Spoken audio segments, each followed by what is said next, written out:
My husband served divorce papers to be with my best friend after I inherited my mom's fortune. He believed he struck gold, but my mom outplayed them both completely. You know, there are some moments in life that just shatter you. 1 minute, you're standing in your beautiful kitchen, the scent of rosemary and garlic from your anniversary dinner filling the air, and the next, your entire world explodes. My husband, Gary, walked through the door that night, not with a smile, but with a look of chilling boredom, and he tossed an envelope on the table. "I'm done, Brenda," he said. "I want a divorce." What would you even do? How do you come back from that kind of betrayal? I can still see the steam curling up from the roast beef I'd spent 6 hours perfecting. I was wearing the silk dress Gary always said made me look like a movie star. Candles flickered, dripping wax onto the linen tablecloth I only brought out for special occasions. It was our 15th anniversary. Well, technically it was next week, but Gary had a business trip, so we were celebrating early. Or so I thought. When the front door opened, I tried to put on my brightest smile, holding 2 glasses of the expensive Cabernet he loved. But Gary didn't smile back. He didn't even take off his coat. He just stood there, in the entryway of the home we'd built together, looking at me with an expression I'd never seen before. It wasn't anger. It was boredom. Cold. Detached. Absolute boredom. He walked past me, ignoring the wine, ignoring the food, and tossed a thick manila envelope onto the dining table. It landed right next to the anniversary card I'd written for him. The sound of that heavy envelope hitting the wood echoed like a gunshot in the quiet house. "I'm done, Brenda," he said, his voice flat. "I want a divorce." I stood there, the wine glasses trembling in my hands. The room seemed to tilt sideways. "What, Gary? What are you talking about? It's our anniversary dinner. Is this a joke?" "No joke," he said, loosening his tie as if he were just coming home from a long day at the office, not ending a decade and a half of marriage. "I've been unhappy for a long time. We've grown apart. I can't do this pretending game anymore. I want out." "Unhappy?" I stammered, setting the glasses down before I dropped them. "Gary, 2 days ago we were talking about booking a cruise for the summer. You kissed me this morning before you left. You said you loved me." He sighed, a sound of pure irritation. "That's what people say." "Brenda, look, the paperwork is there. I've already moved my essentials into a storage unit while you were at work yesterday. I'm staying at a hotel tonight. I want this done quickly. No messy fights. Just sign the papers and we split everything down the middle." Split everything. The words hung in the air, heavy and poisonous. Suddenly, a cold realization washed over me. It had been exactly 8 weeks since our lawyer, Mr. Harrison, had called us into his office to read my mother's final estate summary.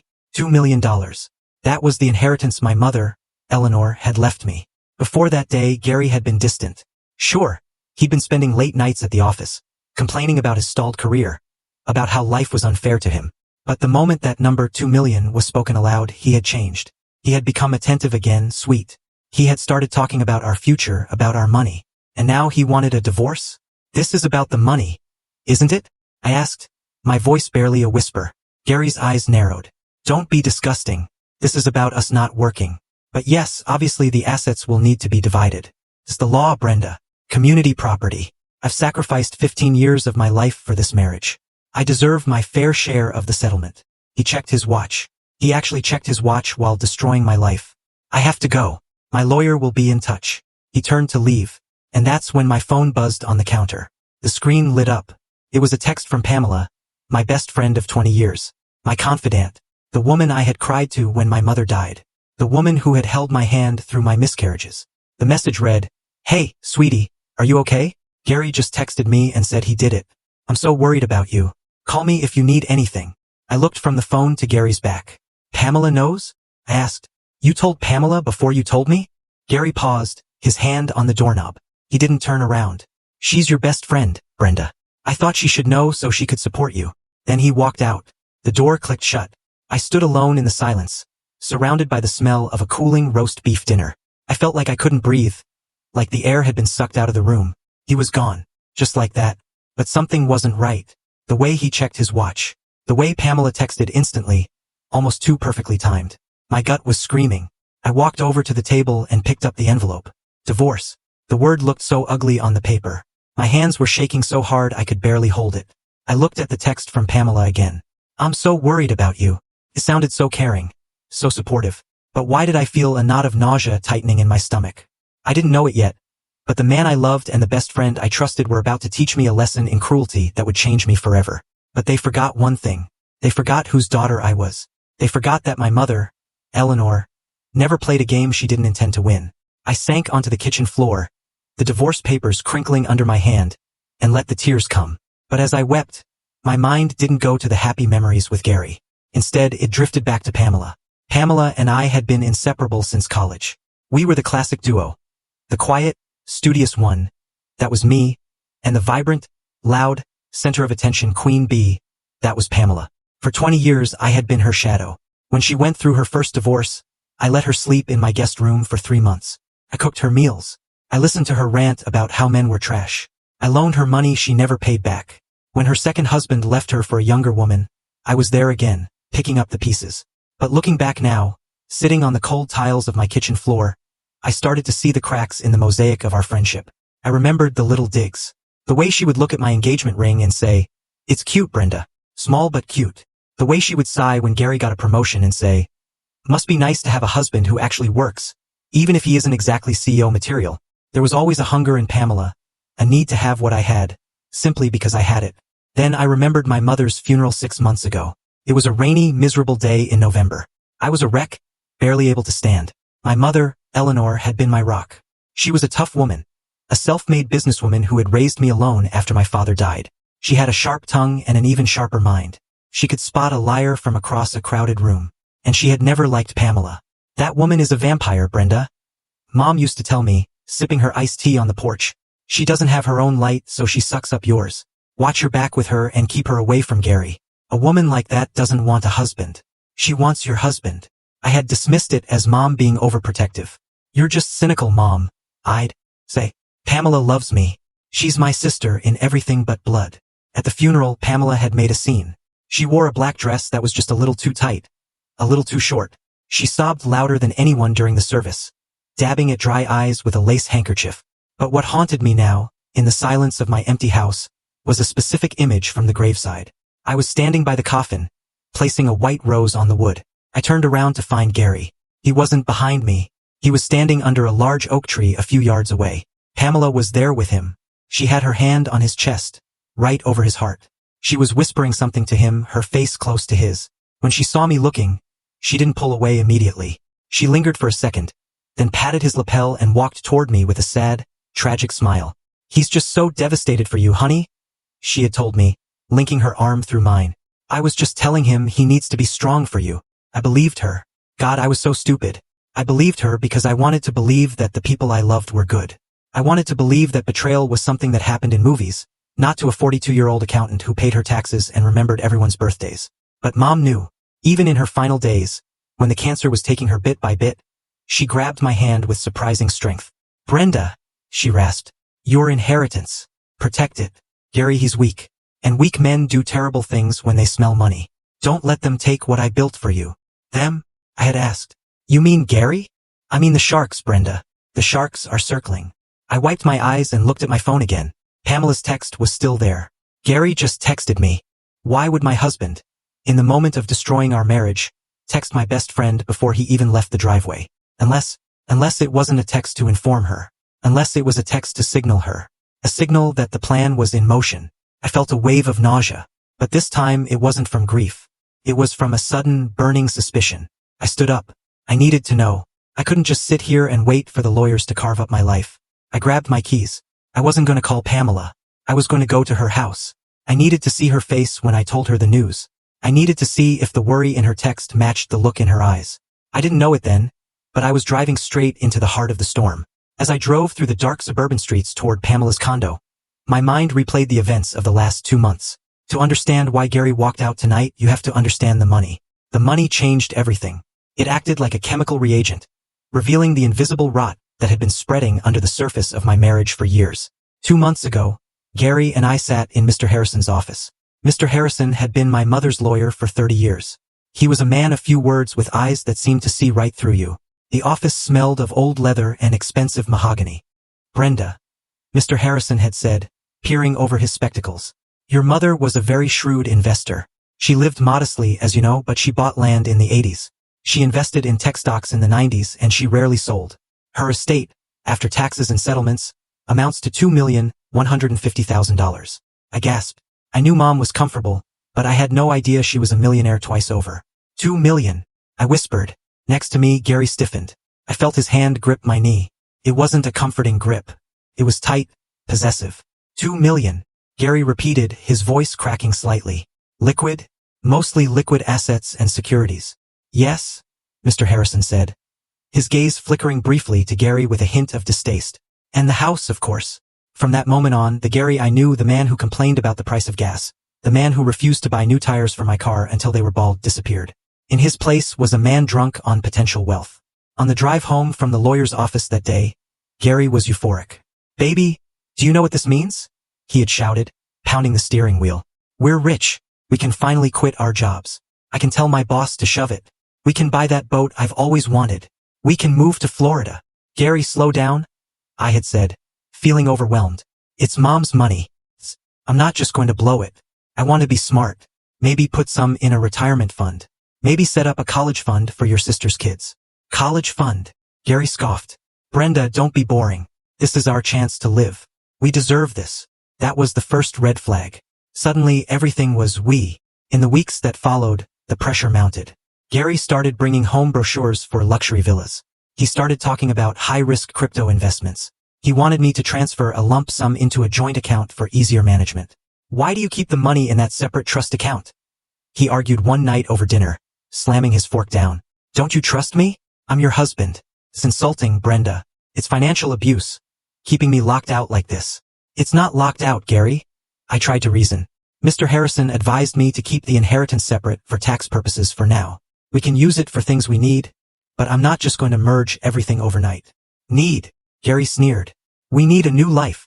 You're just like your mother. Stingy. Controlling. He began to withdraw. He stopped sleeping in our bed, claiming his back hurt and the guest room mattress was better. He spent hours on his phone, texting, smiling at the screen, then turning it off the second I walked into the room. When I asked him who he was talking to, he'd say, just work stuff. Trying to secure a deal so I don't have to beg my wife for pocket money. I felt guilty. Can you believe that? I actually felt guilty for inheriting money. He made me feel like a villain for wanting to be responsible. I started to wonder if I was being selfish. Maybe I should just give him half. Maybe that would fix our marriage. Maybe money was the only barrier between us and happiness. But then there was Pamela. During this time, Pamela was surprisingly quiet. Usually, she would be the first to give unsolicited advice. But when I told her about the inheritance, she went strangely still. 2 million? She had asked, her eyes widening. Wow, that's a lot of money, Brenda. Good for you. Gary is acting weird about it. I confided in her over coffee a week later. He wants to spend it all immediately. Pamela stirred her latte slowly, watching the foam swirl. Well, can you blame him? She said softly. Men need to feel like providers, Brenda. Or at least like partners. If you hold the purse strings too tight, you emasculate him. Maybe you should let him manage a portion of it, let him feel like a man. It might save your marriage. You think so? I asked, desperate for a solution. I know so, Pamela smiled. If I were you, I'd show him you trust him. Money is just paper, Brenda. Love is what matters. Looking back, I want to scream at my past self. I want to shake her. Pamela wasn't giving me advice to save my marriage. She was giving me advice to fund her future. She was paving the road for Gary to get his hands on the cash. Because tonight, as I turned the corner onto Pamela Street, I saw something that made my blood turn to ice.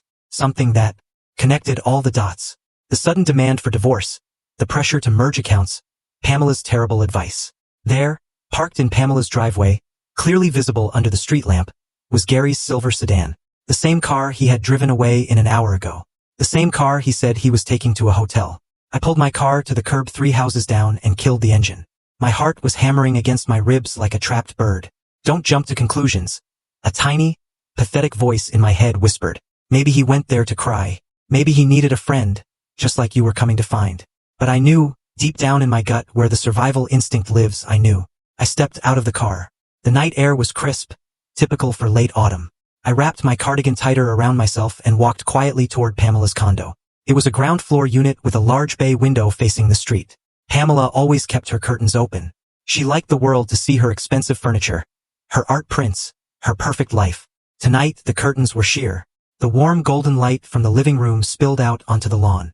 As I got closer, crouching behind the hedge that lined her walkway, I saw them. They weren't crying.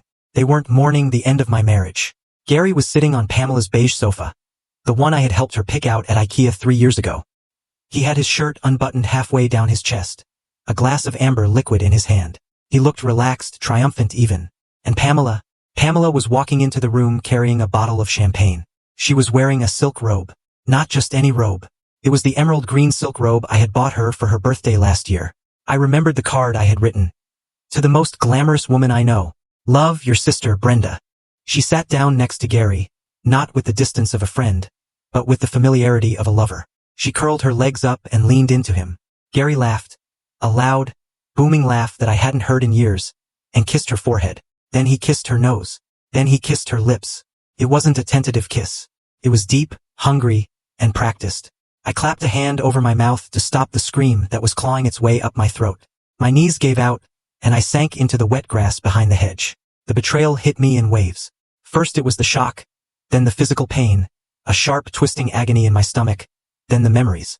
Every time Pamela had come over for dinner. Every time Gary had driven her home because it was late. Every time they had texted. All the girls' nights Pamela had canceled at the last minute. All the late meetings Gary had. They had been laughing at me. For how long? Months? Years? I forced myself to look again. I had to be sure. I had to burn this image into my retinas so I would never, ever be weak enough to forgive them. Through the glass, I saw Pamela raise her champagne flute. She said something. I couldn't hear the words, but I could read her lips. She had distinct, expressive lips. To us, she mouthed. And to the money. Gary clinked his glass against hers. To the money. That was it. The final nail in the coffin of my past life. They weren't just having an affair. They were celebrating a heist. My inheritance. My mother's life savings. They were drinking a toast to my ruin. I watched as Pamela reached for a folder on the coffee table. She pulled out a brochure. I squinted. It was a brochure for a luxury housing development called Lakeside Estates. Expensive. Exclusive. She pointed to a picture, traced her finger over it, and looked at Gary with greedy, sparkling eyes. He nodded, looking like the cat that got the cream. They were already spending it. They were planning their new life, funded by my divorce settlement. They assumed, with absolute arrogance, that I would crumble, that I would sign the papers, give Gary his fair share of the community assets, which they assumed included my inheritance, and fade away into the background like I always did. I wanted to storm in there. I wanted to smash the window. I wanted to scream until the police came. I wanted to tear that green robe off her back and slap the smug look off Gary's face.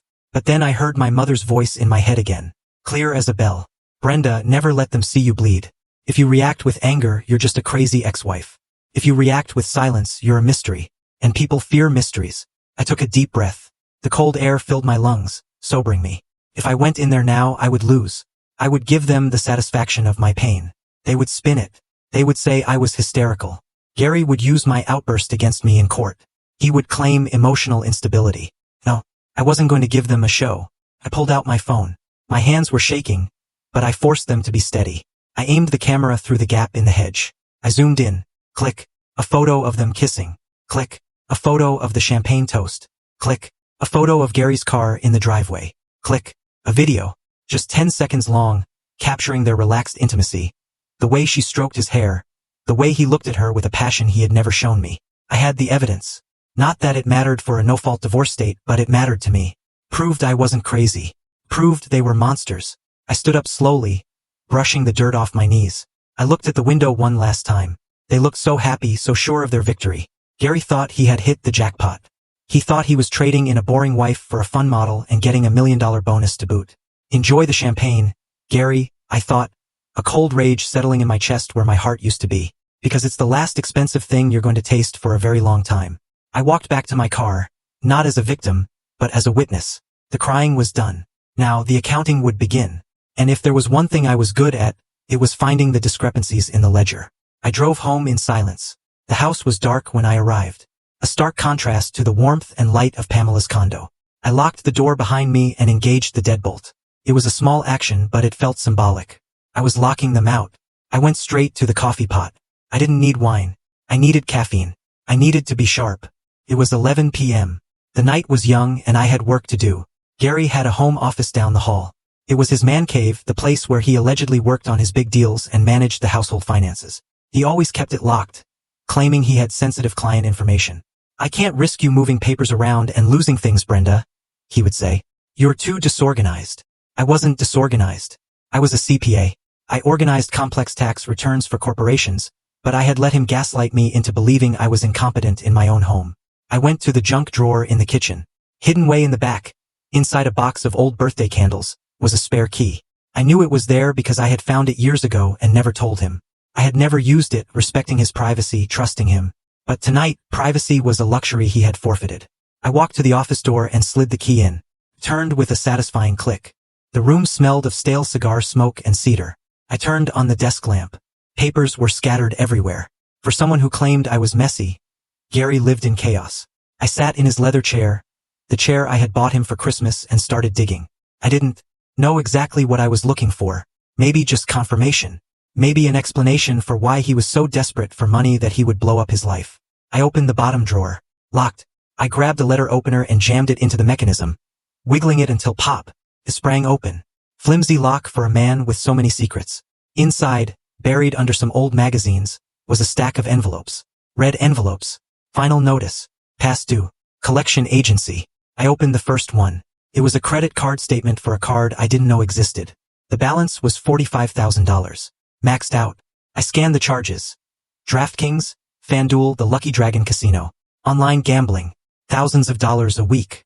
I opened the next one. A personal loan from a company called Quick Cash. $30,000. Interest rate 25%. Another one. A cryptic IOU note scribbled on a napkin. Gary, you owe Tony $50K. Due by the 1st. Don't make us come to the house. My hands trembled as I tallied the numbers on a notepad. $45,000. $30,000. $50,000. Plus the mortgage on the house that I thought we were paying down extra on. I checked the bank statements on his desk. He hadn't been paying the extra principal. He had been paying the bare minimum. Total debt. Over $200,000. And that was just what I could find in 10 minutes. The picture was becoming crystal clear. Gary wasn't just leaving me for Pamela because he was bored. He was leaving me because he was drowning. He needed a lifeboat, and my inheritance was the only thing big enough to save him. He had probably promised Pamela the world, that condo they were looking at.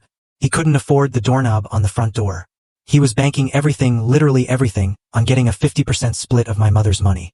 He needed that $1 million to pay off the loan sharks, clear his gambling debts, and fund the fantasy life he had sold to Pamela. If he didn't get the money, he was dead, or at least financially ruined. I sat back in the chair, feeling a strange mix of horror and vindication. I wasn't the problem. My looks, my personality, my boring nature, none of that was the real reason. It was math. Cold, hard math.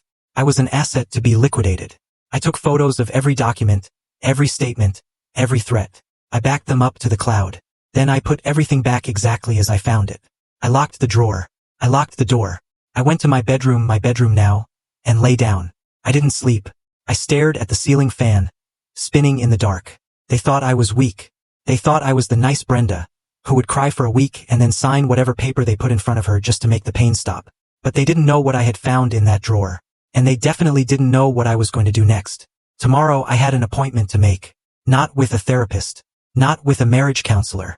I was going to see Mr. Harrison. And I was going to ask him about a specific clause in my mother's will. Something she had hinted at. Something I had been too grief-stricken to pay attention to at the time. Gary wanted a game? Fine. I was going to play. But I wasn't playing for love anymore. I was playing for blood. The next morning I called in sick to work. It was the first time in 10 years I had done that without actually being ill.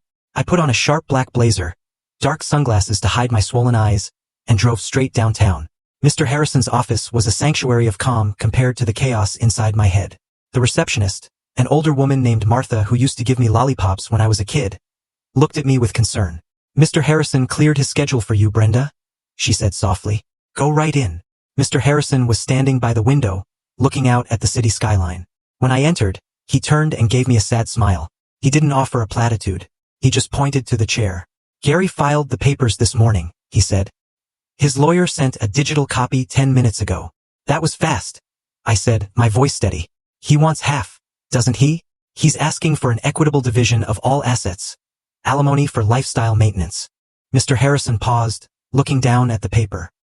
"He's claiming that your inheritance was commingled with marital funds because you used joint accounts for some household expenses." "I bought groceries," I snapped. "I paid the electric bill. That doesn't mean I gave him the money." "I know, Brenda, I know, but he's going to fight, and he's going to make it ugly." Mr. Harrison sat down and leaned forward. But before we talk about defense, we need to talk about your mother. Eleanor was a brilliant woman, Brenda. But she was also a woman who had been burned. Your father? Well, you were too young to remember, but he wasn't always kind with money. Your mother learned the hard way. He opened a thick file on his desk. It was the original copy of my mother's will. When Eleanor drafted this will 3 years ago, she came to me with very specific concerns. She told me, Arthur, Gary is a man with hollow eyes. He's always looking for the next shiny thing. And that friend of Brenda's, Pamela, she's a snake in the grass. Tears pricked my eyes. Mom had seen it all. Even back then. Your mother insisted on inserting a clause. We call it a poison pill in the corporate world, but in estate law it's a conditional bequest. I tried to explain it to you the day we read the will, but you were distraught and Gary was interrupting. I remembered that day. Gary kept asking about transfer times and tax implications. I hadn't been listening to the fine print. What does the clause say? I asked. Mr. Harrison turned the document toward me and pointed to a paragraph highlighted in yellow. Article 4, Section C, the Fidelity Clause. Read it, he urged. I read aloud. The entirety of the estate, totaling $2.1 million, shall be held in a blind trust. The beneficiary, Brenda Miller, shall have access to the interest generated by the trust for the duration of her marriage to Gary Miller. However, the principal sum shall remain locked. Wait, I said, confused. So, I can't touch the money? Keep reading, Mr. Harrison said. In the event that the marriage between Brenda Miller and Gary Miller is dissolved, the distribution of the trust depends on the nature of the dissolution. If the divorce is filed due to proven infidelity, adultery on the part of Gary Miller, the blind trust shall be immediately dissolved, and 100% of the principal and interest shall be transferred to Brenda Miller as her sole and separate property, untouchable by any marital settlement claims. My breath caught in my throat. However, I continued reading. If Brenda Miller voluntarily shares any portion of this inheritance with Gary Miller prior to a divorce, or if she fails to provide proof of infidelity, the trust shall remain locked for a period of 10 years. And here is the kicker, Mr. Harrison said, tapping the bottom of the page. If Gary Miller attempts to claim any portion of this inheritance through legal action, while proven to be in an adulterous relationship, the entire estate shall be immediately liquidated and donated to the Happy Tails Animal Rescue Charity, leaving both parties with zero. I stared at the lawyer. Mom built a trap. She built a fortress, Mr. Harrison corrected. She knew that if Gary loved you, the money would stay in the trust and support you both slowly. But if he was greedy, and if he was cheating, she wanted to make sure he couldn't touch a dime. And she wanted to make sure you had the leverage to walk away clean. So, I said, my mind racing, if I divorce him now and prove he's cheating, I get everything. And he gets nothing? Correct. But there's a catch. We need irrefutable proof, not just suspicion. We need court-admissible evidence. And, he paused. We need him to commit. We need him to pursue the money aggressively. If he backs down, the clause is harder to trigger. We need him to walk right into the trap. I thought about the photos on my phone, the video of them kissing, the debt collection letters. I have proof, I said. I saw them last night. I have pictures. Mr. Harrison nodded impressively. Good, but don't show your hand yet. If Gary knows about this clause, he might try to stay married just to spite you, or he might try to manipulate the situation. He needs to think he's winning. He needs to think you are weak, scared, and ready to settle. He already thinks that, I said bitterly. Excellent. Mr. Harrison smiled. A shark-like smile that made me glad he was on my side. Then we let him think it. We let him dig his own grave. We dragged this out just long enough for him to get desperate. You said he has debts over 200 grand. Perfect. Desperate men make mistakes. We are going to let him believe he's about to get $1 million check. We'll let him spend money he doesn't have. And then, when he's fully committed, we snap the trap. I sat back, feeling a surge of power. For the first time since Gary walked out, I didn't feel like a victim. I felt like Eleanor's daughter. So what do? I asked. You go home, Mr. Harrison said. You answer his calls. You cry. You beg him to come back. And then, reluctantly, you agree to his terms. You play the role of the heartbroken wife who just wants to make him happy one last time. I can do that, I said. Can you? He asked seriously. It will be hard, Brenda. He will be cruel. Pamela will be fake. You have to swallow your pride. I thought of Pamela in that green robe. I thought of Gary's boredom. Mr. Harrison, I said, standing up and smoothing my blazer. For $2 million, and the look on their faces, I can win an Oscar. The performance of my life began the moment I walked out of that office. I sat in my car and took a few deep breaths, summoning every ounce of sadness I had felt the night before. Then I dialed Gary's number. He answered on the second ring. What? His voice was impatient. Gary? I said, letting my voice crack and tremble. I saw the email from your lawyer. Please, do we really have to do this? Can't we go to counseling? I heard a sigh on the other end. Brenda, stop. It's over. Don't make this harder than it needs to be. Did you read the terms? I did. I sniffled. It's so much money, Gary. Half? Is that really fair? Fair? He exploded. I gave you the best years of my life. I supported you when your mother was sick. Yes, it's fair. Look, if you sign the agreement by the end of the week, I won't go after the house. You can keep the house. I just want my share of the liquid assets. He didn't want the house because he couldn't sell it fast enough to pay his bookie. He needed cash. Okay. I whispered. Okay, Gary. I just want this to be peaceful. If giving you the money means you'll be happy, then, good, he said, his tone instantly softening. That's sensible, Brenda. You're doing the right thing. I'll have my lawyer draw up the final settlement. We can meet next week to sign. Okay, I said. I love you, Gary. Yeah, he said, and hung up. Step 1 complete. He thought I was rolling over. Step 2 was harder. I had to face Pamela. 2 days later, she texted me. Honey, I haven't heard from you. I'm so worried. Let's grab lunch. My treat. I met her at a bistro we used to go to all the time. When I walked in, she stood up and hugged me tight. She smelled of expensive perfume. A new scent. Probably bought with Gary's credit card. Oh, sweetie, look at you, she cooed, pulling back to inspect my face. I had deliberately worn no makeup and baggy clothes. You look exhausted.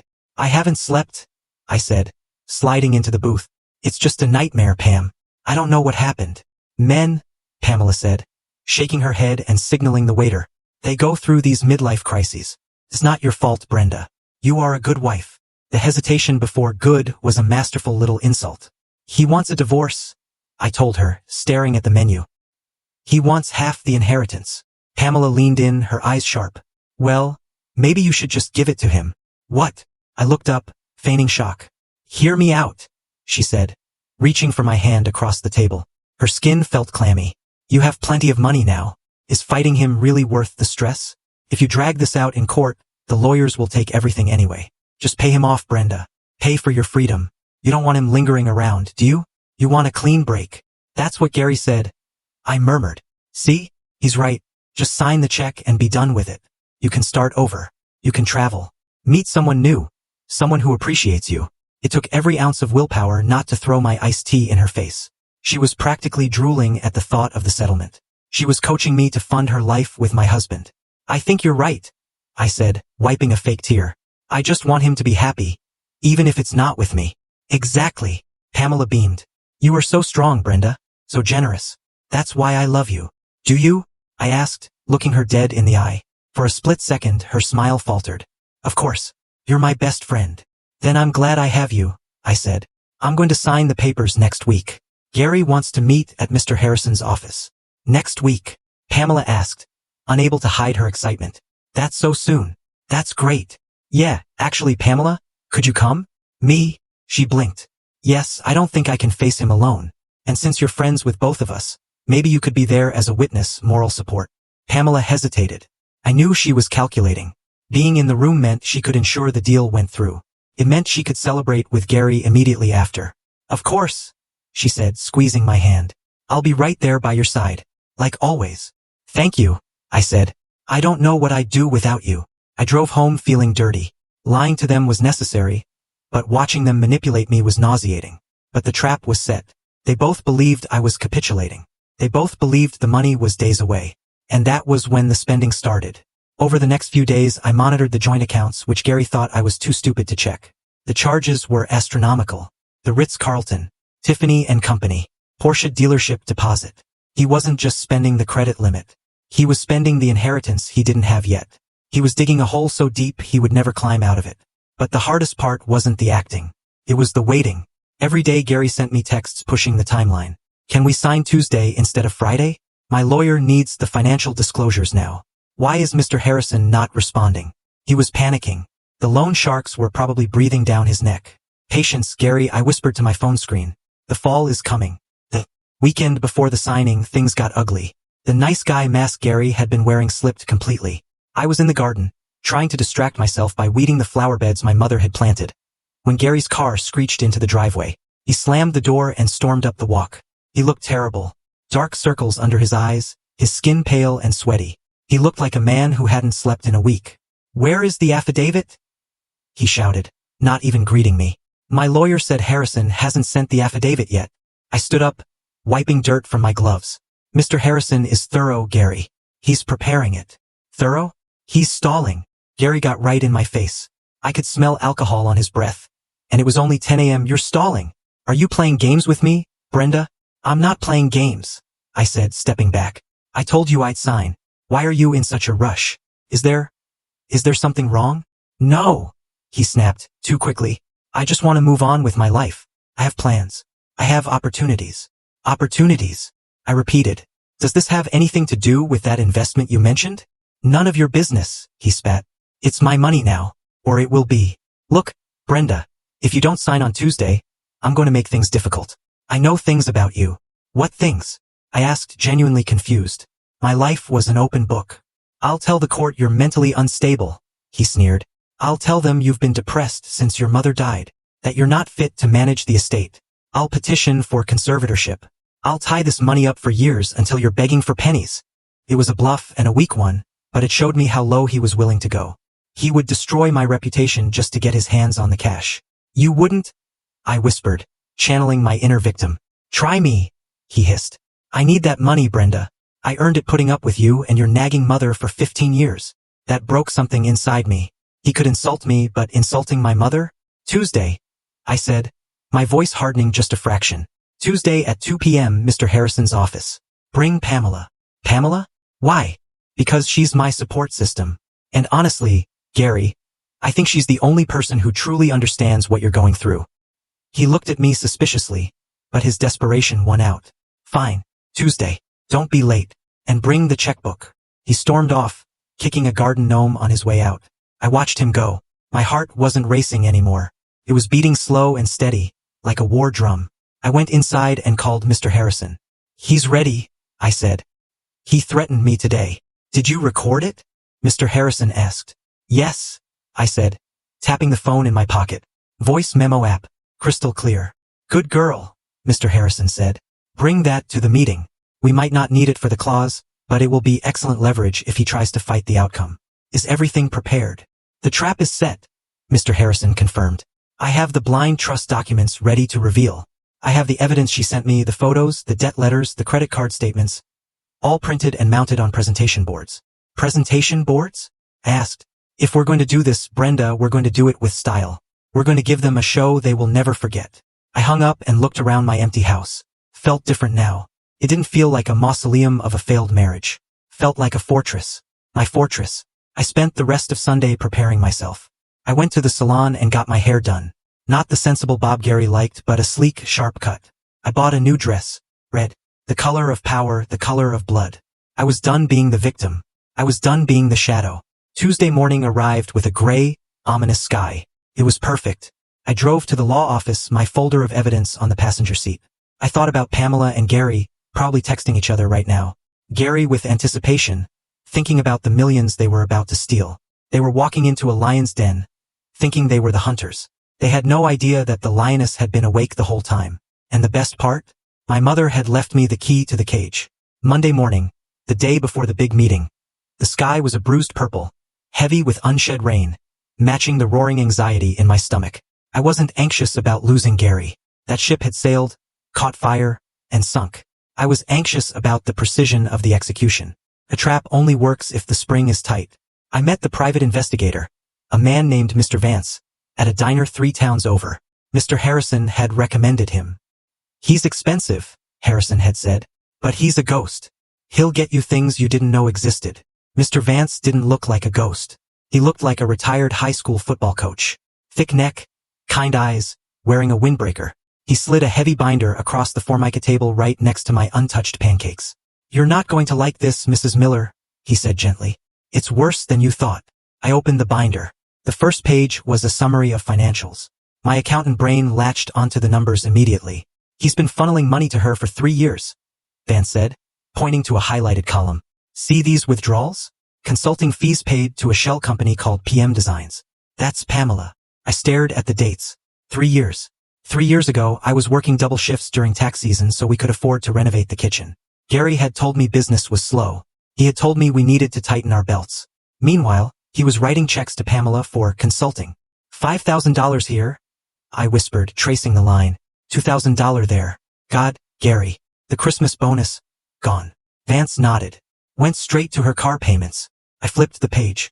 The financial betrayal was bad. But the emotional betrayal was a physical blow. Vance had done his job terrifyingly well. There were photos, not just the ones I took through the window. These were high resolution, taken with a telephoto lens over the last 4 days. Gary and Pamela shopping for furniture. Gary looking at engagement rings using a credit card that was likely in my name. But the worst one was a photo of them at a fertility clinic. I froze. The diner noise, the clatter of silverware, the sizzle of bacon faded into a buzzing white noise. They're trying to have a baby? I choked out. They had a consultation on Friday, Vance confirmed. Gary told the doctor he was coming into a significant inheritance that would cover the IVF treatments. I felt like I was going to throw up. Gary and I had tried for years. We had spent thousands. When it didn't happen, Gary had been so cold. He had said, "Maybe it's for the best, Brenda. Kids are expensive." He had made me feel like my body was broken, like I was defective. And now he was planning a family with my best friend, using my mother's money to pay for it. I closed the binder with a snap. My hands were shaking, but not from sadness. This was pure, unadulterated rage. It was a cold fire that cleared my head completely. "Is this enough?" I asked Vance. "For the claws, Mrs. Miller, this is a slam dunk," Vance said. "I have them on video staying overnight at her place 3 nights in a row. I have the financial trail proving he's spending marital assets on a mistress. I have audio from a restaurant where they discuss waiting for your mother to die." I looked up sharply. "What?" "Track 4 on the USB drive," Vance said, his face grim. "Recorded 2 months before your mother passed. They were at an Italian place. Well, you should listen to it yourself." I didn't wait. I plugged the drive into my laptop right there in the diner. I put on my headphones. Static. Then the clinking of glasses. Gary's voice. "The old hag is holding on, Pam. It's taking forever." Pamela's laugh. That tinkling, fake laugh I used to love. "Just be patient, baby. Cancer works fast. Once she's gone, Brenda will be a mess. She'll sign whatever you put in front of her. And then, Cabo or Paris?" "Gary, Paris. Definitely Paris. I'm so sick of looking at her sad face. I need an upgrade." I took the headphones off. I placed them neatly on the table. The old hag. That's what he called my mother. The woman who paid for his car when it broke down. The woman who let us live in her basement for a year when Gary got laid off. "Thank you, Mr. Vance," I said, my voice steady. I pulled out my checkbook. "Add a 20% bonus to your fee." "You sure you're okay to drive?" Vance asked, looking concerned. "I'm fantastic," I said, and I meant it, because now I didn't just have leverage. I had a nuclear weapon. I spent the rest of the day organizing the evidence. I treated it like a tax audit. Exhibit A, the adultery. Photos, hotel receipts. Exhibit B, the financial fraud. The PM designs checks, the debts. Exhibit C, the character assassination. The audio recording. I mounted them on black foam boards just like Mr. Harrison had suggested. Felt like a school science project. Only the subject was the anatomy of a scumbag. That evening, Gary came home to change clothes. He was whistling. He actually whistled as he walked past me in the kitchen. "Big day tomorrow, Brenda," he said, grabbing a bottle of water. "You ready to sign? Get this over with." I looked at him. I looked at the man I had shared a bed with for 15 years. I looked for any trace of the man I fell in love with, the charming guy who bought me flowers on our first date. He was gone. Maybe he never existed. All I saw was a parasite in a cheap suit. "I'm ready, Gary," I said, smiling. A real smile. "You have no idea how ready I am." "Good," he said, checking his reflection in the microwave door. "Make sure you wear something nice. My lawyer will be there. Let's keep it professional." "Oh, don't worry," I replied. "I'm going to dress for the occasion." He didn't notice the edge in my voice. He was too busy counting his chickens before they hatched.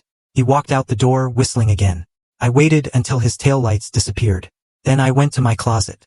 I pushed aside the beige cardigans, the gray slacks, the sensible clothes Gary liked. I reached into the back to a garment bag I hadn't opened in years. Inside was a red dress, a structured crimson sheath dress that fit like a glove. I had bought it 5 years ago for a gala, and Gary had made me return it because it was too aggressive. He said it made me look like I was trying too hard. I held it up against my body in the mirror. Tomorrow I wasn't going to be the sensible accountant. Tomorrow I was going to be the executioner. And executioners were red. The arrogance of the wicked is truly a fascinating thing to behold. You would think when committing a crime, and moral fraud is a crime of the soul, one would be quiet, discreet, careful. But Gary and Pamela, they were drunk on the fumes of a future that didn't exist. The night before the meeting, I couldn't sleep. Not because I was worried, but because my phone kept buzzing. It was notifications from Facebook. Now, Gary and Pamela were smart enough, or so they thought, to block me from seeing their direct posts. But they forgot how small our town was. They forgot about the network of mutual friends, the flying monkeys, who love nothing more than a bit of gossip. My cousin Sarah sent me a screenshot at 11:30 p.m. Subject: "Have you seen this?" It was a post from Pamela. It was restricted to close friends. But Sarah was still on that list. The photo showed Pamela's hand, manicured with bright red polish, holding a set of keys. In the background, blurred but recognizable, was the entrance to the Oaks, the most exclusive gated community in our county. The caption read, "New beginnings. Keys in hand. The universe rewards those who wait. Hashtag manifested, hashtag blessed, hashtag upgrade." The first comment was from Gary. "You deserve the castle, queen." Pamela's reply, "Only because I found my king." I stared at the screen. The Oaks. The cheapest house in the Oaks started at $800,000. They hadn't just put a deposit down. They had likely signed a contract contingent on financing. Financing that they assumed would come from my bank account in less than 24 hours. They were spending money they didn't have, banking on a settlement I hadn't signed. It was reckless. It was stupid. It was perfect. I clicked on Pamela's profile picture. She had updated it an hour ago. It was just her face, glowing, heavily filtered. But if you looked closely at the reflection in her sunglasses, you could see Gary taking the photo. I saved everything. Screenshot. Save. Backup. The next morning, I woke up with a strange sense of calm. The storm had passed. Now it was just the cleanup. I went to the bank at 9 a.m. The teller, Mrs. Gable, knew me well. "Good morning, Brenda." She smiled. "Usual deposit?" "No, Mrs. Gable," I said. "I need a certified check." "Oh, buying something big? Paying off a debt?" I said cryptically. "Actually, I need 2 checks. One for $10 and one, well, just the one for now." I withdrew $10. A single crisp $10 bill. I put it in an envelope. That was going to be Gary's settlement. As I walked out of the bank, I ran into Linda, a woman from my book club. Linda was one of Pamela's minions. She was the type of woman who fed on drama like a vampire feeds on blood. "Brenda," she called out, rushing over, her eyes scanning my face for signs of a breakdown. "Oh my God, honey, I heard. Gary told Bob, who told me. Divorce? Is it true?" "It is," I said, keeping my face impassive. "Oh, you poor thing," Linda cooed, placing a hand on my arm. "And with the inheritance and everything, it must be so overwhelming. Pamela is just heartbroken for you. She told me she's been crying for days." I almost laughed. Crying all the way to the bank, I thought. "Pamela is a true friend," I said, laying the trap. "She's actually coming to the settlement meeting today to support me." Linda's eyes widened. "Really? Wow, that's brave of her. You know, facing Gary after what he's putting you through." "Yes," I said. "She's very brave. Listen, Linda, I have to run. Big day." "Good luck, sweetie," Linda called out. "Don't let him take everything." I got into my car and checked the time. 12 p.m. The meeting was at 2 p.m. I received a text from Gary. "Don't be late and don't bring drama. Let's get this signed and over with." I typed back, "I'll be there," with bells on. I drove to a scenic overlook near the river. I needed a moment of silence. I sat on the hood of my car and looked at the water. I thought about my mother. I thought about the sacrifices she made. She scrimped on clothes. She drove the same car for 20 years. She clipped coupons. Also, she could leave me something substantial. She wanted me to be safe. Gary wanted to take that safety and turn it into a midlife crisis sports car and a condo for his mistress. He wanted to erase my mother's legacy and replace it with his own vanity. "Not today, Satan," I said to the wind. I drove to the law office. I arrived at 1:45 p.m. I parked right next to Gary's car. I saw a new sticker on his back windshield. Lakeside Estates member. He was already claiming the status. I grabbed my garment bag from the back seat. I went into the building's restroom. I stripped off my gray slacks and white blouse. I stepped into the red dress. Fit perfectly. It hugged my curves, making me stand taller. I applied a coat of dark crimson lipstick. I put on my heels for inches, sharp enough to puncture a tire. I looked in the mirror. The tired, sad Brenda was gone. The woman staring back at me was fierce. She was dangerous. I walked out of the restroom, the heels clicking rhythmically on the marble floor. Click, clack, click, clack. The sound of impending doom.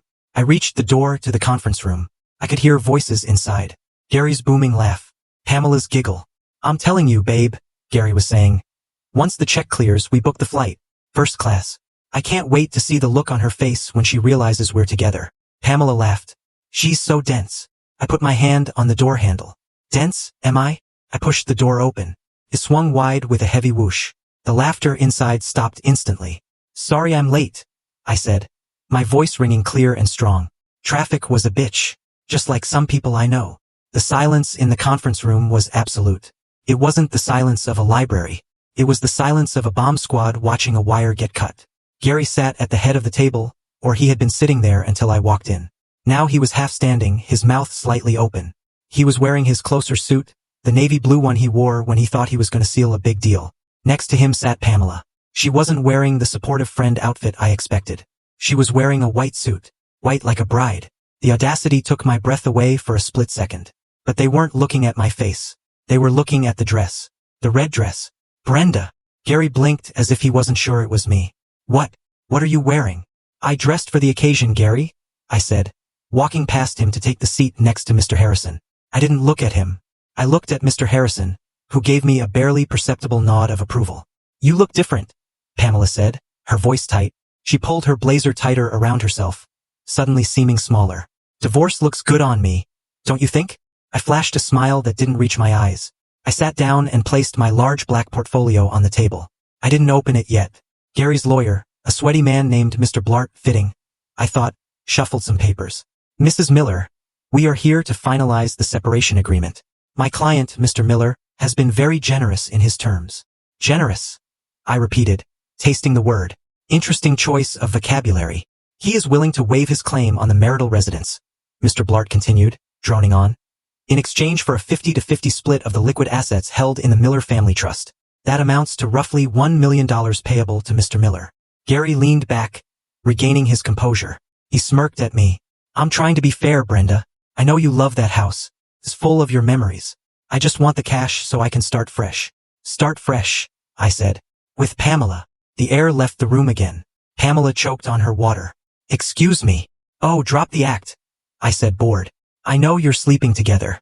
I know you're planning to buy a house in the Oaks. I know about the fertility clinic. Gary turned a shade of purple I had never seen before. That's slander. Who told you that? Nobody told me, Gary. I saw you. You're crazy, Pamela hissed.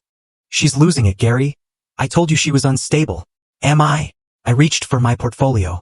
Mr. Blart, before we discuss any settlements, I think you should see the addendum to my financial disclosure. Addendum? Mr. Blart looked confused. We didn't receive any addendum. I'm delivering it now. I opened the portfolio. I didn't take out the photos yet. I took out the financial spreadsheet Mr. Vance had compiled. I slid it across the polished mahogany table. It stopped right in front of Gary. What is this? Gary sneered, picking it up. That, I said calmly, is a ledger of every dollar you have stolen from our marital accounts over the last 3 years to fund Pamela's lifestyle. The car payments, the consulting fees, the jewelry, the hotel rooms. Gary's hands started to shake. He dropped the paper. This is irrelevant. Community property. I can spend money how I want. Actually, Mr. Harrison spoke up for the first time, his voice like gravel. Misappropriation of marital funds for the purpose of an extramarital affair is considered waste under state law. We will be deducting every single cent of that $150,000 from your share of any settlement. Fine. Gary slammed his hand on the table. Deduct it. Take the $150,000 off the million. I still walk away with $850,000. I don't care. Just sign the damn paper, Brenda. He was desperate. He didn't care about the shame. He just wanted the check. You seem very eager, Gary, I said. Is it because of the debts? I pulled out the next sheet. The red letter notices, the gambling debts, the loan shark notes. I laid them out like tarot cards. The Star, DraftKings, the Tower, Quick Cash, Death, Tony the loan shark. Pamela leaned over to look. Her eyes widened. Gary, what is this? $200,000. Shut up, Pam. Gary snapped. He was sweating profusely now. It's handled. It's all handled once the check clears. He promised you a castle. Didn't he, Pamela? I asked softly. But he's buying it with a mortgage he can't afford on a deposit he borrowed from criminals. Banking on money that hasn't been transferred. It will be transferred, Gary shouted, standing up. Right now. Sign the paper, Brenda, or I swear to God, I will drag you through court for years. I will bleed that trust dry with legal fees. Sit down, Mr. Miller, Mr. Harrison barked. The authority in his voice made Gary drop back into his chair. You want to talk about the trust? Mr. Harrison asked, adjusting his glasses. Let's talk about the trust. I looked at Gary. I looked at Pamela. They were both terrified, but they were still holding on to hope. They thought this was just negotiation. They thought I was just trying to lower the payout. They had no idea the guillotine was already falling. Gary, I said, locking eyes with him, you filed for divorce on the grounds of irreconcilable differences. Correct. Yes, he grunted. And you are admitting right here, in front of witnesses, that you are in a relationship with Pamela? I'm not admitting anything, he muttered. Oh, come on. I laughed. It was a cold, sharp sound. We're past that. I have the photos, Gary. I have the video.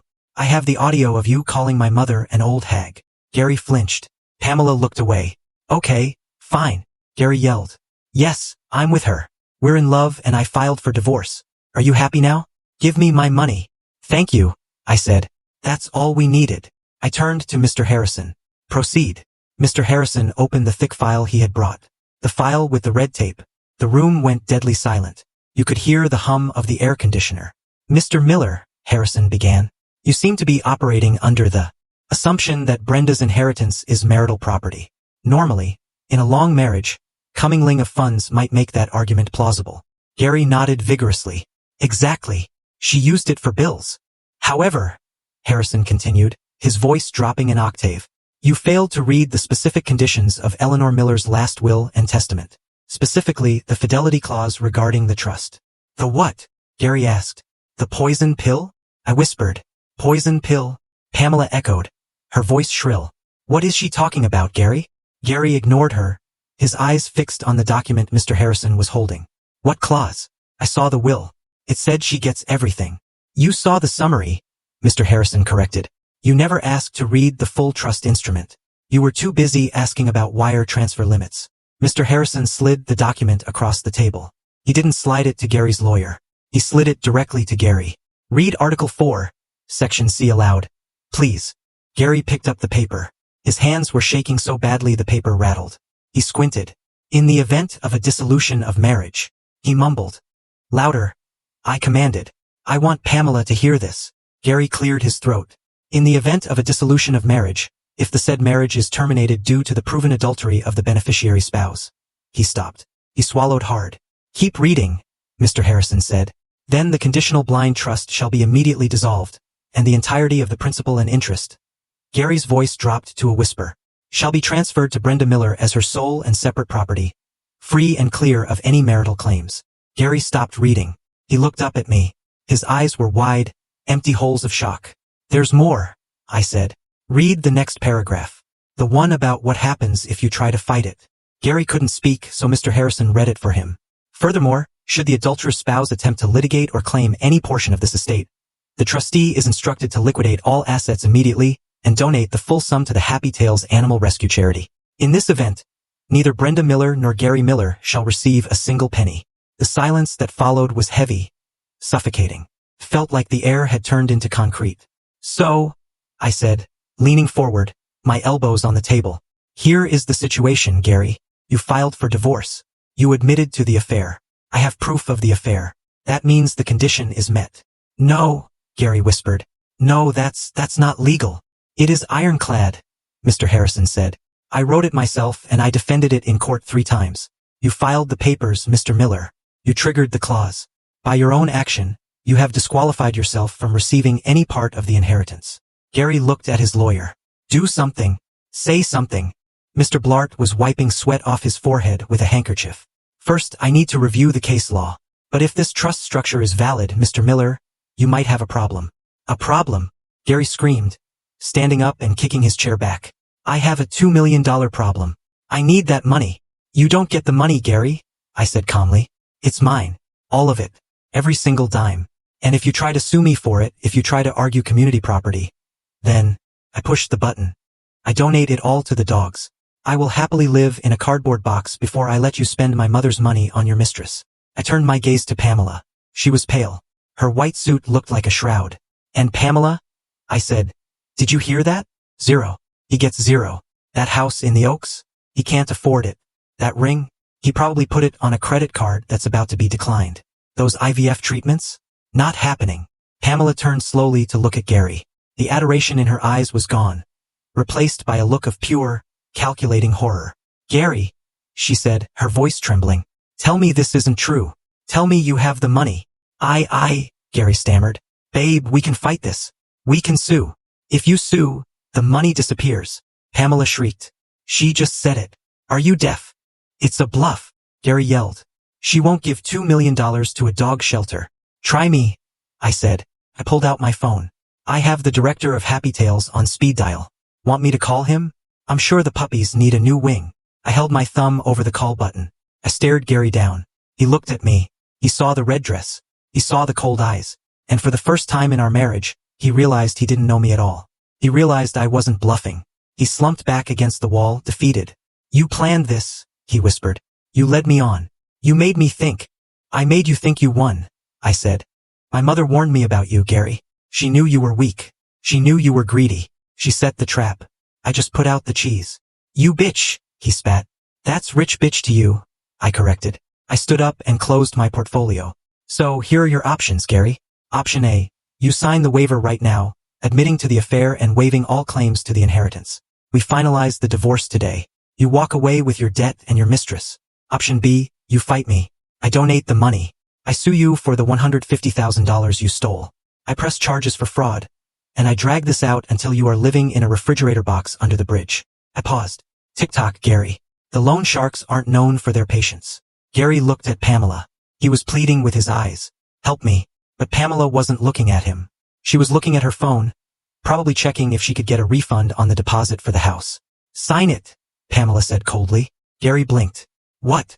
Sign the waiver, Gary. Pamela snapped. If you fight her, we get nothing and you get sued. If you sign, maybe we can figure something out.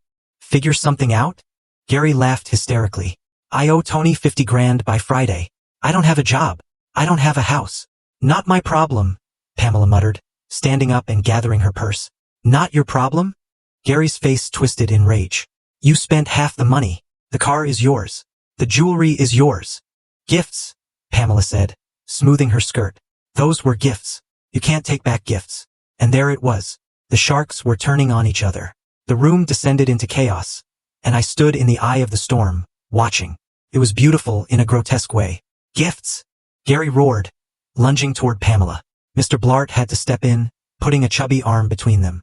I stole from my wife for you. I ruined my life for you. You told me we were partners. I thought you were a man, Gary. Pamela screamed back, her classy facade completely shattering. I thought you had money. You lied to me. You said the inheritance was a sure thing. You pushed me to file. Gary yelled. You said, do it now. Do it before she changes her mind. This is your fault. Excuse me, Mr. Harrison interrupted, his voice cutting through the noise like a knife. While this domestic dispute is fascinating, my client pays by the hour. Mr. Miller, are you going to sign the waiver or should I call the charity? Gary looked wild. He looked from Pamela to me, then to the document. He was cornered. He was broke. And he knew he was beaten. He snatched the pen from the table. He didn't look at me. He scribbled his signature on the waiver so hard he tore the paper. There! He shoved it at Mr. Harrison. Take it. I hope you choke on it.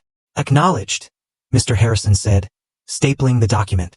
The divorce will be final within 24 hours. You have 30 days to vacate the storage unit where you moved the marital furniture.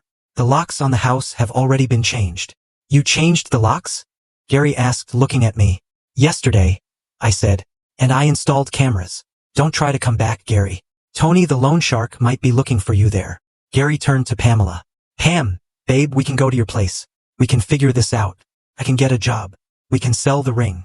Pamela took a step back. She looked at Gary with pure disgust. My place? My place is small, Gary. There's no room for you. What? Gary looked like he had been punched. But we're supposed to be together. We're getting married. Married? Pamela laughed. It was a cruel, harsh sound.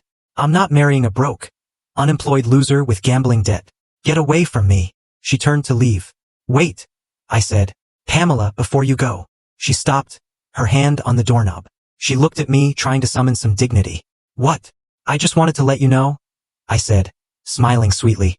I sent an email to your boss at the HR firm this morning. Pamela froze. You what? You work in human resources, right? Ethics is a big part of your job. I sent them the photos. The evidence of you knowingly helping a married man embezzle marital funds. I think there's a clause in your contract about moral turpitude. Pamela's face went gray. You couldn't. Oh, I did. And I attached the audio file where you laughed about my mother dying of cancer. I think the board of directors will find that very enlightening. You bitch! Pamela shrieked, rushing toward me. Mr. Vance, the private investigator who had been standing quietly in the corner, I had hired him as security for the day, stepped forward. He was a wall of muscle. Pamela bounced off him. I think it's time for you to leave, Mr. Vance said. Pamela looked at me one last time. Her eyes were filled with hate, but mostly with fear. She knew her life was imploding. She turned and ran out of the room, her heels clacking frantically down the hall. Gary was left standing alone. He looked at the door where she had vanished. Then he looked at me. She left me, he whispered. She never loved you, Gary? I said, feeling a twinge of pity that vanished instantly. She loved the lifestyle you promised her. And now that you're empty, she's gone. I have nothing, Gary said. Tears were streaming down his face now. Brenda, please. I'm sorry. I made a mistake. I was confused. Please help me. I have nowhere to go. Tony is going to break my legs. I looked at him. This man who had thrown away 15 years for a fantasy. You have the $10, I said. What? I reached into my purse. I pulled out the envelope with the single $10 bill. I slid it across the table. Your settlement. Don't spend it all in one place. Gary stared at the envelope. He didn't pick it up. Goodbye, Gary, I said. I turned and walked out of the conference room. I walked past the stunned receptionist. I walked out into the cool afternoon air. The sun had come out. The pavement was wet and shining. I felt lighter, physically lighter. The weight of the lies, the gaslighting, the betrayal, it was all gone. I was alone, yes, but I was free. And I was rich. But the best part wasn't the money. The best part was knowing that my mother was somewhere up there watching. I looked up at the sky. Checkmate, Mom, I whispered. Checkmate. The door to the conference room clicked shut behind me, but the air in the hallway didn't feel empty. Felt electric. My heart was pounding, not with fear, but with the adrenaline of a skydiver who had just landed perfectly on the target. I walked toward the elevators, expecting to just leave, but Mr. Harrison caught up with me. His face was flushed with the thrill of the kill. Brenda, wait, he said, holding a thick leather folder. We aren't quite done. There is one final detail your mother insisted on. A detail she didn't want revealed until the ink was dry on that waiver. I stopped. There's more, Mr. Harrison? Gary just signed away everything. He's ruined. What more could there be? Mr. Harrison guided me to a small alcove near the window, away from the prying ears of the receptionist. He opened the folder and pointed to a subclause in the trust document, buried deep in the legalese of the appendix. It was titled the Legacy Protection Protocol. Your mother knew Gary better than you did, Brenda, Mr. Harrison said softly. She knew that Gary is a manipulator. She knew that once the reality of his poverty hit him, he would come crawling back. He wouldn't come back for love. He would come back to play on your guilt. He would use your history, your memories, even your pity, to get a foothold back into your bank account. I nodded. I knew he was right. Gary was the type of man who would weep and beg, claiming he was starving, just to get me to write a check. And the old Brenda, the Brenda from yesterday, she might have caved. She might have given him $5,000 just to make him go away. So, Mr. Harrison continued, tapping the paper. Eleanor added this. It's a freeze provision. It states that for a period of 5 years following the divorce, if you, Brenda Miller, provide any financial assistance to Gary Miller, be it a loan, a gift, co-signing a lease, or even paying for his groceries, the entire trust freezes immediately. Freezes? I asked, stunned. Completely. The account's locked down. You lose access to the principal and the interest for 12 months per infraction. The money goes into a holding account managed by a third-party firm in Switzerland. Essentially, if you give Gary $1, you lose access to your millions. I stared at him, and then a laugh bubbled up in my throat. It started as a chuckle and turned into a full-body release. Tears squeezed out of the corners of my eyes. She handcuffed me, I whispered. She knew I would be too soft, so she forced me to be strong. She didn't handcuff you, Brenda. Mr. Harrison smiled, handing me the copy. She gave you a shield. When he calls, and he will call, you don't have to say, no, I won't help you. You can say, I can't. Mom won't let me. It was the ultimate checkmate. Even from the grave, Eleanor was standing between me and my toxic ex-husband, arms crossed, protecting her daughter. I took the elevator down to the lobby, clutching that document like a holy scripture. As the doors opened to the ground floor, my phone buzzed. It was Gary. He hadn't even left the building yet. Brenda, please be reasonable. I can't leave. Pamela took the car keys. She said it's her car because the payments were made from her account, which was a lie. We know it was my money. I'm stranded. Can you just Venmo me $50 for an Uber, please? I'm begging you. I looked at the text. I imagined him upstairs, sweating in that expensive suit he couldn't afford, realizing his ride-or-die mistress had just left him for dead. $50. It was nothing. Lunch money. But then I looked at the document in my hand, the freeze provision. I typed back slowly, savoring every letter. Gary, per the terms of the trust, if I send you even 1 penny, the entire estate locks down. My hands are tied. You're a smart guy. I'm sure you can walk. It's a nice day for it. I hit send. I walked out to the parking lot. The sun was blindingly bright. I saw Pamela's car, a white convertible Mercedes that I had unknowingly paid for, screeching out of the lot. She didn't look back. She didn't wait for her soulmate. She was fleeing the scene of the crime before the cops arrived. And there, standing on the sidewalk, looking small and pathetic against the towering glass facade of the law firm, was Gary. He was holding his phone, staring at it in disbelief. He looked up and saw me. He started to run toward me. Brenda, wait. I didn't stop. I got into my car. I locked the doors. He reached my window, banging on the glass. Brenda. She took the car. She left me. I have nothing. You can't do this. We were married for 15 years. I put the key in the ignition. The engine purred to life. I lowered the window just an inch, enough for my voice to carry, but not enough for his desperate fingers to reach in. We were married, Gary, I said, my voice cold as ice. But you divorced me. Remember? You wanted half. Well, you got exactly what you brought to the table. Nothing. I'll see you, he screamed, his face twisting into that ugly red mask I used to fear. I'll tell everyone you tricked me. Go ahead, I said. Tell them how you cheated on your wife, stole her money, planned a life with her best friend, and got outsmarted by a dead woman. I'm sure it's a great story. I rolled up the window. I put the car in drive, and as I pulled away, watching him shrink in my rearview mirror, a tiny waving figure in a suit that no longer fit his reality, I felt the last tether snap. I wasn't just free. I was untouchable. They say revenge is a dish best served cold.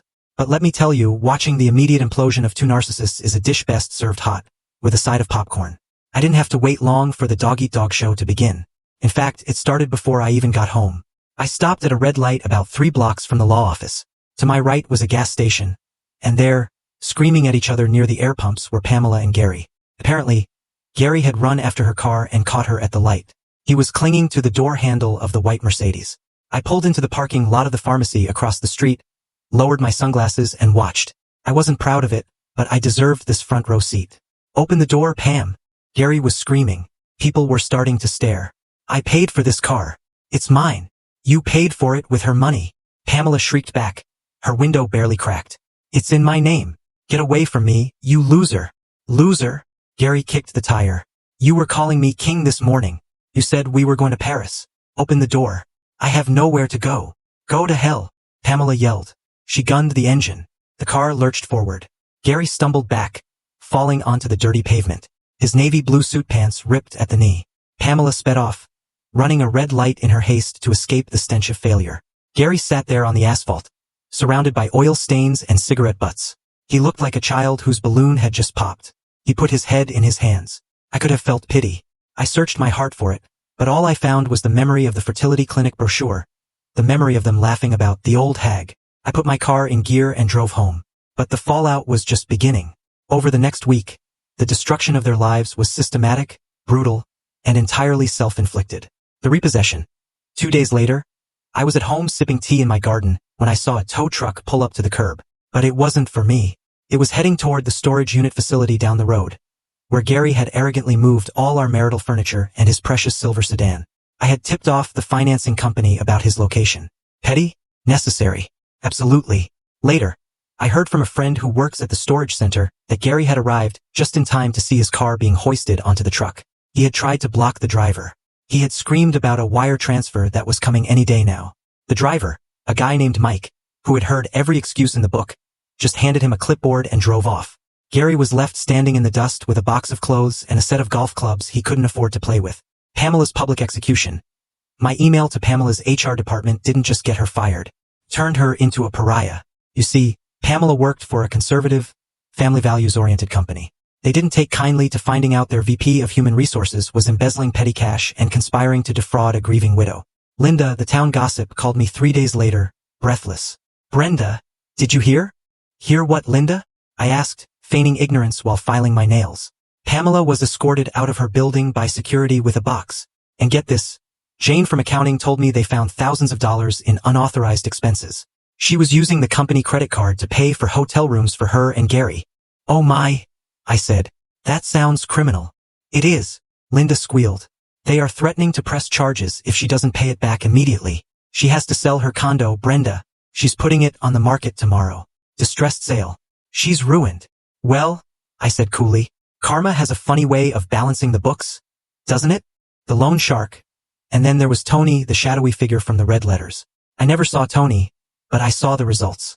A week after the divorce was finalized, I saw Gary's mugshot on the local news website. He had been arrested for shoplifting. Shoplifting. A man who 2 weeks ago was browsing brochures for million-dollar homes was caught trying to steal a sandwich and a bottle of vodka from a 7-Eleven. When the police booked him, they found he had a black eye and 2 broken fingers. He claimed he fell, but we all knew. Tony had come to collect, and Gary had paid in pain because he couldn't pay in cash. I stared at that mugshot. His eyes were hollow just like Mom had said, but now they were also haunted. He looked like a man who had seen the abyss and realized he dug it himself. I closed the laptop. I didn't feel happy seeing him hurt. I wasn't a sadist, but I felt a profound sense of justice. The universe had corrected a glitch. The balance was restored. I walked into my kitchen, my beautiful, quiet, peaceful kitchen, and started to make dinner. For one. And for the first time in 15 years, the silence didn't feel lonely. Felt like a symphony. With the past removed, it was time to clean the house. And I don't mean dusting, I mean an exorcism. I woke up on a Saturday morning with an energy I hadn't felt since my 20s. The sun was streaming through the blinds, illuminating the dust motes dancing in the air. I looked around the living room. That beige recliner where Gary used to sit and ignore me for hours while watching football, it had to go. The curtains Pamela had convinced me to buy because they were chic, but were actually drab and depressing. Gone. The coffee maker Gary insisted on, the one that required expensive pods we couldn't afford. Trash. I hired a company called Junk Be Gone. 2 massive guys showed up with a truck. "What goes, lady?" the lead guy asked. "Everything that doesn't bring me joy," I said, channeling Marie Kondo with a vengeance. We started in the bedroom. The mattress? Gone. I wasn't sleeping on the ghost of a failed marriage. The nightstand on his side? Gone. His clothes that he left behind? "Wait," I said to the movers. "Don't take the clothes yet." I took Gary's suits, the cheap ones he thought made him look rich, and I carried them to the backyard. I had a fire pit. It was a chilly morning, perfect for a bonfire. I didn't burn them all. That would be bad for the environment, but I burned one tie. The ugly yellow one he wore the day he told me I was boring. Watching that synthetic fabric curl and melt was therapeutic. It smelled like burning plastic and liberation. Then I went to the man cave. This room had been forbidden territory for years. It was dark, smelled of stale cigars and secrets. "Clear it out," I told the movers. "Down to the studs." They hauled out the heavy desk where he had hidden his gambling debts. They hauled out the leather chair where he had plotted with Pamela. They hauled out the mini fridge. When the room was empty, I stood in the center of it. It echoed. It was just a square box of drywall and carpet. It wasn't scary anymore. It was a blank canvas. "Paint," I whispered. "I need paint." I drove to the hardware store.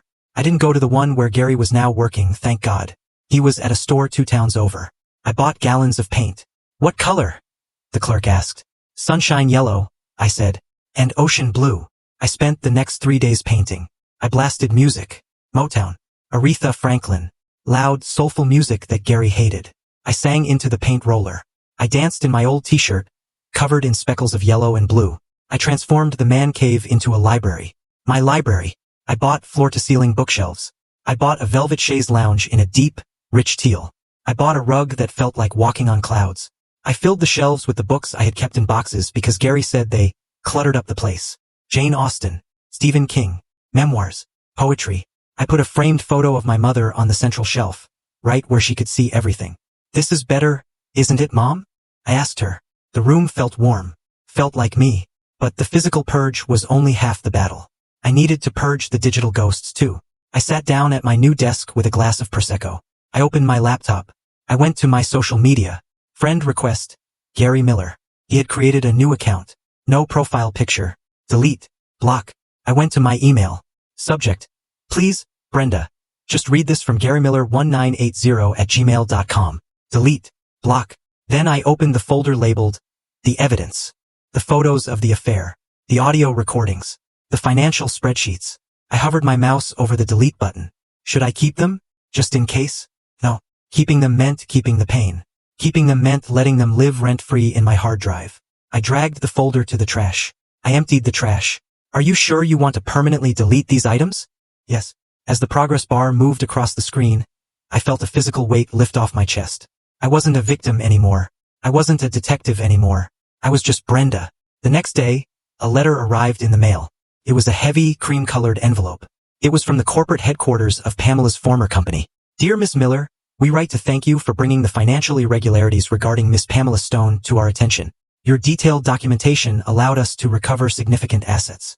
As a token of our appreciation for your integrity, please accept the enclosed voucher. It was a gift card for a high-end spa. $500. I laughed out loud.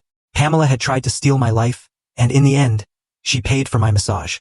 I booked the appointment immediately, the Phoenix Rising package, because that's what I was. I was rising from the ashes of their treachery, and I was doing it with glowing skin and a perfectly painted library. The year that followed was a blur of color, taste, and sensation. It was as if I had been living in black and white for 15 years, and suddenly someone turned on the Technicolor. I used the inheritance wisely. I didn't blow it on cars or mansions. I invested just like Mom would have wanted. But I carved out a joy fund. I finally took that trip to Italy. Gary had always said, "Why go to Italy? It's expensive and full of tourists.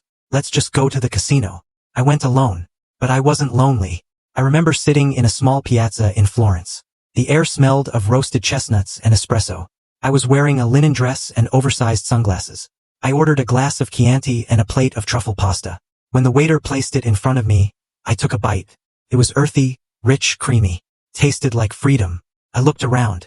I saw couples arguing over maps. I saw families dragging tired children. And I sat there in my solitude, completely at peace. I didn't have to ask anyone what they wanted to eat. I didn't have to worry if the hotel room was too expensive. I didn't have to apologize for existing. I raised my glass to the empty chair opposite me. "Salute, Brenda," I whispered. "You made it." When I returned home, I launched Eleanor's Legacy. Started small.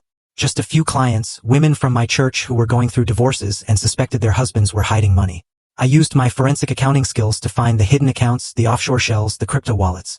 I became known as the divorce detective. There is a specific look a woman gives you when you tell her, "You're not crazy. He is stealing from you. And here is the proof." It's a look of validation, of relief. It was the same look I had when Mr. Vance handed me that binder. Giving that power to other women became my purpose. One afternoon, about 14 months after the divorce, I was walking out of my office building. It was a crisp autumn day, much like the one where my life fell apart. I was checking my email on my phone, distracted, when I nearly bumped into a man sweeping the sidewalk. "Excuse me," I said, stepping aside. The man froze. He stopped sweeping. He looked up. It was Gary. He was wearing a uniform for a city sanitation subcontractor, an orange vest over a stained gray hoodie. He looked 10 years older. His hair was thinning, his face lined with the stress of a hard life. He was missing a tooth, probably a souvenir from Tony. We stood there on the sidewalk. The man who had worn $2,000 suits and checked his watch while breaking my heart was now sweeping cigarette butts off the pavement in front of my business. "Brenda," he croaked. His voice was rough. I looked at him. I looked at the broom in his hand. I thought I would feel triumphant. I thought I would want to gloat. But I didn't. I just felt distant, like I was looking at a stranger I used to know in a past life. "Hello, Gary," I said politely.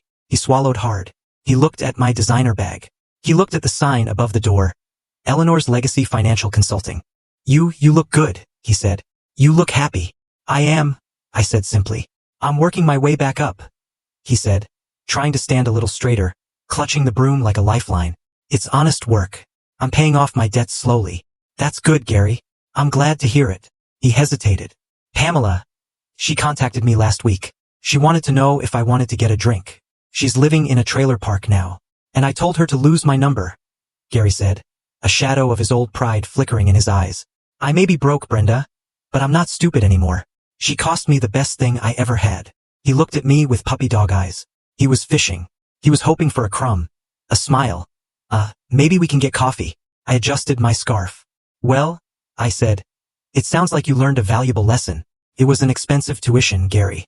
I hope it was worth it. Brenda. He took a step forward. I have a meeting. I cut him off. Good luck with the sweeping, Gary. You missed a spot over there. I pointed to a wrapper on the ground, stepped around him, and walked to my car. I didn't look back. I checked my reflection in the rearview mirror. I wasn't the sad, discarded wife anymore. I was the protagonist. And the protagonist doesn't look back at the extras. Yesterday, I drove out to the cemetery. It was the 2nd anniversary of Mom's passing. The cemetery is beautiful this time of year.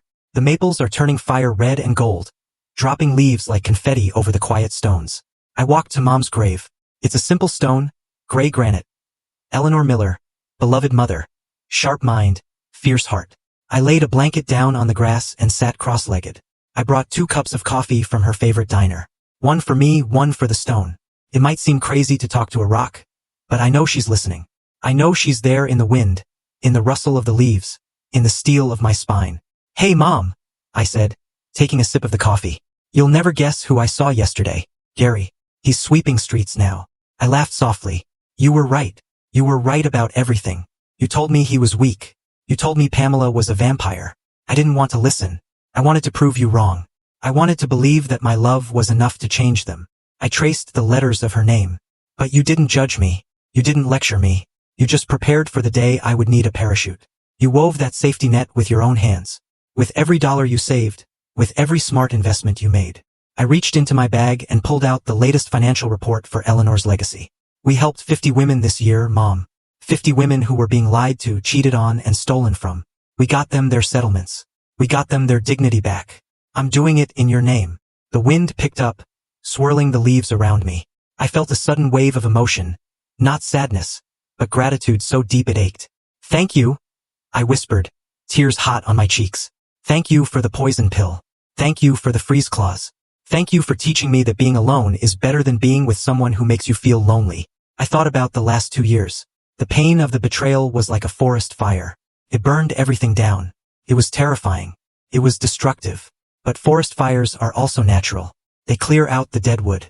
They clear out the rot. They make room for new growth. And looking at my life now, the growth is lush. It is green. It is vibrant. I have friends who love me for me, not for what I can do for them. I have a business that matters. I have a home that is my sanctuary. And I have myself. I stood up and brushed the grass off my pants. I poured the 2nd cup of coffee onto the earth over her grave. Drink up, Mom. You earned it. As I walked back to my car, I saw a young woman sitting by a fresh grave a few rows over. She was crying. She looked devastated, lost, terrified. She looked exactly like I did 2 years ago. I stopped. I walked over to her. Excuse me, I said softly. She looked up, startled. Yes. I reached into my purse and pulled out my business card. Eleanor's legacy. I don't know what you're going through, I said. But if you ever feel like you're drowning, call me. You're stronger than you think. The woman took the card. She looked at it, then up at me. A tiny spark of hope flickered in her eyes. Thank you, she whispered. I smiled. Don't thank me. Thank Eleanor. I got into my car, my sensible, reliable luxury SUV that I paid cash for, and drove out of the cemetery gates. My husband filed for divorce to be with my best friend. He thought he hit the jackpot. He thought he won. But he forgot the most important rule of gambling. The house always wins. And my mother? She was the house. What a ride. Huh? If Brenda's victory gave you chills, or if you have an Eleanor in your life who protects you, hit that like button. I really want to know, what was your favorite part of this whole revenge? Was it the red dress? That $10 settlement? Or Gary sweeping the streets? Let me know in the comments below with the hashtag Team Eleanor.